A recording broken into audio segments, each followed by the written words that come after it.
So one of the things that I often get asked is about making spears and is it easy to make your own? So I thought I'd give a quick demo of how I make them. This is florist wire. I got a load of this for about £5, I think, a great big thick bundle of it from a florist a number of years ago, and it's a very soft wire. It's not steel. It's quite it does bend, but it's a lot stiffer than a cast-on spear, which I personally really hate. And I use these on virtually all my figures, unless I have the steel ones in that we usually supply. And when we don't have them, this is what I fall back on. And it's very, very easy to make a spear. It's a lot easier than you probably think. First thing I do is I will cut it to about 40mm, which is my usual spear length. About 35mm actually. And if you haven't got a measure, simply get your figure. This is one of the picked hearth guards, and roughly mark where you think the spear should be. And just about overhead height, I think, is about right personally. And that way, when the figure's holding the spear, it doesn't seem too big either. You don't want these great big long spears like this, because it's very hard to rank up your figures if you're making big units with lots of spears pointing here, there and everywhere. So if he's got a spear, I reckon around about just over head height is about right. So I mark that off there like so. Get a pair of snips. Just give it a quick snip like that. And it's like I say, fairly soft, so it's easy to cut. And then what I do is I get my hobby drill.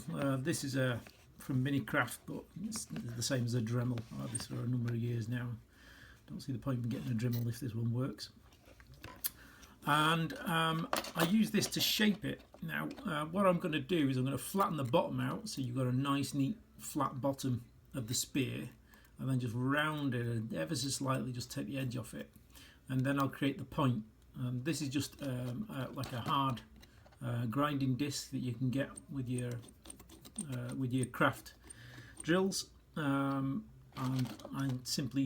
what I'm simply going to do is just going to roll it around the disc to create the point, and that's all I'm doing, just that, as the disc goes round, and it will very, very quickly create a point. So excuse the noise while I do this, and I'll try and make it as clear as possible as I do it. So I'm going to flatten it first, do the bottom of the spear, and then I'll do the point.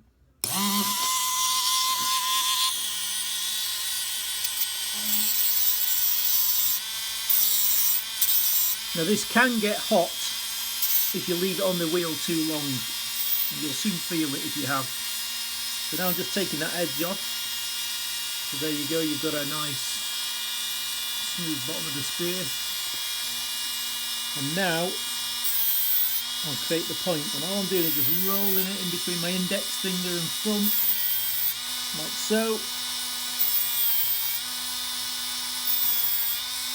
until I've got a point. Now the reason I use this particular type of wire and not the steel wire is for the next step. What we do now is we take a pair of flat pliers, and you see there's no grip inside them, they're flat. If you put the grip in, you won't be able to do it quite the same way. And all I simply do then is bring it there and just give it a quick squeeze, and boom, spear. Simple as that. And I can do these, I can do a pile of these in next to no time. If you want to be really detailed, you could put it back on the grinder, and you could perhaps narrow it down a little more, or even sharpen it to a blade, just using the grinding wheel. Personally, I don't think that's needed. I think it's a bit OTT if it's just for gaming figures. If you're doing a collectible figure, then that's a different matter. But it really is that quick. It doesn't take a lot of effort at all. So if you can't get hold of the steel spears that people stock, then this is always a good fallback, and won't hold up your army building process. So hope that was useful. Next, fitting the spear.